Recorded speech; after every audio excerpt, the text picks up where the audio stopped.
This video is going to be a really quick one, just going over some extra details that we've got ahead of tomorrow's patch notes when it comes to the Season 3 update. This is going to cover quite a few different things when it comes to movement and sniper rifles, which is what we're expecting to hear a little bit about. So when it comes to the overall kind of stuff here, we've got the general pacing, which is the first thing I actually want to cover. The other stuff is just kind of random details. So pacing requires a review of consideration of a number of variables spanning time to kill, weapon damage, armor values, movement mechanics, defensive tools, outplay opportunities, and stuff like that. So overall, they're going to be taking a look at all these things. I think it's going to be a case of they're going to check it kind of throughout the course of Season 3. But again, we'll obviously get into that. So when it comes to pacing, improvements to core pacing of Battle Royale includes reduced delay time between circles closing. So that means the game's going to play a lot quicker for the big game mode. Obviously, we're talking about main Battle Royale. The mid game, more ammo caches, buy stations, which is good to help in late game, as well as the inclusion of the UAV towers, which obviously is going to give you intel, but then also it's going to be something that you need to go and get and might be kind of populated with other players. So obviously risk and reward there. Now, hopefully the buy stations themselves are easier to navigate. That's what they need to do. So the actual menu system is easier to get into and buy stuff. On top of that, they need to have buy stations located in way more locations, and then also standardized buy stations. So all the items are there and the same in every single buy station. So that's what we're expecting, hopefully, as well, along with this.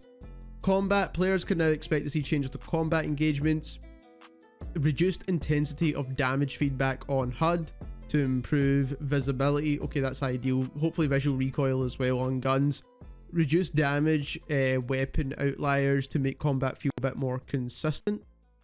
This I'm not really too sure. So that just means that they're going to balance the high damage weapons. I'm not really too sure what that means. I'm just assuming it's weapon balancing in general. So hopefully we'll see that.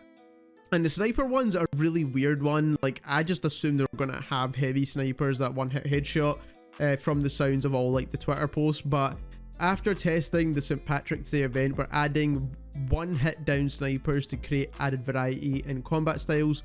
Bolt action snipers equipped with explosive ammunition will be able to down enemies with one-shot kills. The MCPR also had an explosive ammunition added to its progression. Just basically that one attachment is going to allow you to have this, and I'm going to assume this is going to have a lower bullet velocity, and that's why they've balanced it that way. Also, the bomb drone now is not going to be a one hit down, and they're going to adjust some kill streaks and stuff like that. So hopefully we see what those changes are with the patch notes, or just in general as we play the game. Movement and traversal. Movement will now feel a bit more dynamic and fluid, due in part to movements to mantling over objects or through windows. That is something that is definitely welcome. A slight adjustments to sliding. Hopefully there's a boost, like a power slide type thing. That would be ideal. And diving responsiveness. I feel like it's not going to be a power slide. I feel like it's just going to be like maybe faster to do the animation, for example, because that's what responsiveness is kind of giving me. So I don't really know, but it needs to be useful. Like, the sliding mechanic needs to actually be useful in this game, and it's not really at the moment. Redeploy drones better enable rotation opportunities. To be fair, I think they're just ideal in general, so they should have been added in when they added it into the previous map. Improvements. So quality of life remains an area to be continued.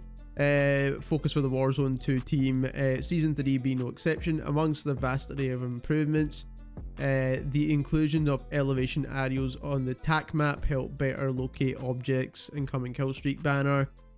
Okay, cool. That's ideal, but what they should have actually added here was 50 base HP more, so that we've got a longer time to kill as well. I don't know if they're doing that or not. They did mention it at the top bit up here, but they never really mentioned it down at the bottom. So that is the only thing they've kind of missed out of this. If you enjoyed this video, don't forget to subscribe, and thank you very much for watching.